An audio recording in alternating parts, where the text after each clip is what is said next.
Donald Trump blamed President Biden and Vice President Harris for the latest assassination attempt against him. Without evidence, because I want to be very clear here. The president and the vice president have always forcefully condemned violence in all forms. It is not the time to tear Americans apart.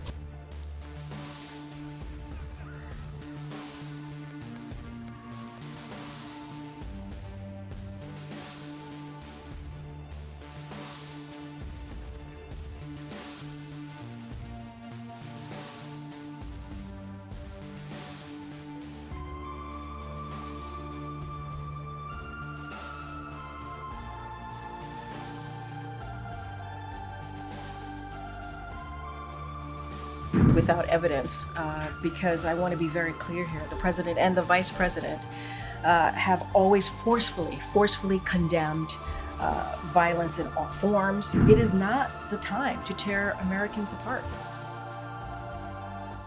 Karine, Donald Trump blamed President Biden and Vice President Harris for the latest assassination attempt against him. He claimed without evidence that their rhetoric is causing him to be, quote, shot at.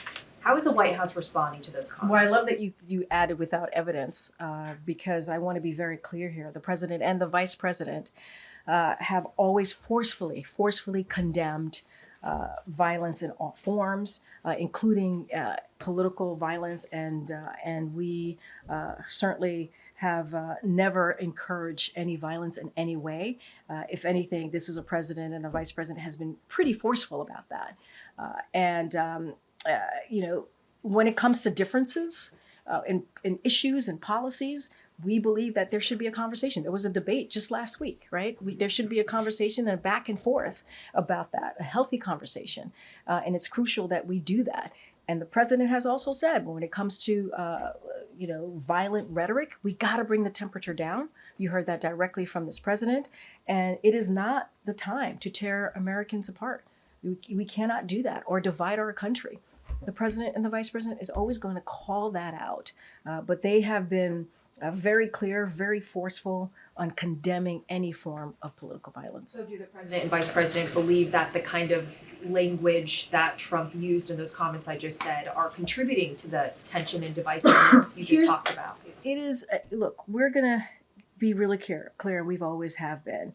It is important to bring down the temperature, to bring that temperature down of that political violent rhetoric. We've been very clear about that. And we believe, this president believes, let's not forget why he decided to run in 2020, was about that, was about making sure that we bring the country together, that we bring people together, and it was not about dividing. And so we're going to continue to be very, very clear about that. We're going to continue to call that out. And they did, January 6th. The president and the vice president called that out.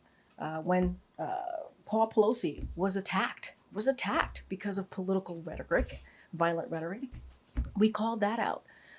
And when the first incident happened a couple weeks ago, the Butler, after that aftermath, the president called that out as well.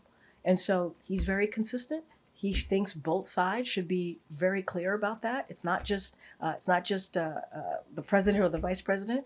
Every leader, national leader, or any leader in this country should be calling out political violence and bringing the country together, not dividing. Just to be clear. Just to clarify, so Sure. You're saying that the president and vice president believe that former President Donald Trump should be toning down his rhetoric? So I'll say this. President Biden has been clear-eyed about the threat that the former president represents to our democracy. He's been clear-eyed about that. From his role, let's not forget, from his role of January 6th, where he refused to accept the outcomes of free and fair elections. Look what happened on that day. Some of you were there at the Capitol. Some of you have colleagues who were there at the Capitol, reported and saw what happened. 2,000 angry people went there to try to overturn a free and fair election. And so it's not going to stop the president and the vice president to call out, to continue to strongly call out, when it comes to protecting our democracy. We have to be forceful about that. We have to be very clear. We can resolve our differences, right? Via talk at the ballot box, right? We can have differences in policies and issues. that is okay. It is important that we have differences there. But when it comes to political violence, we have to condemn it. Subscribe to Midday India. Get direct notifications on all our videos by clicking on the bell icon.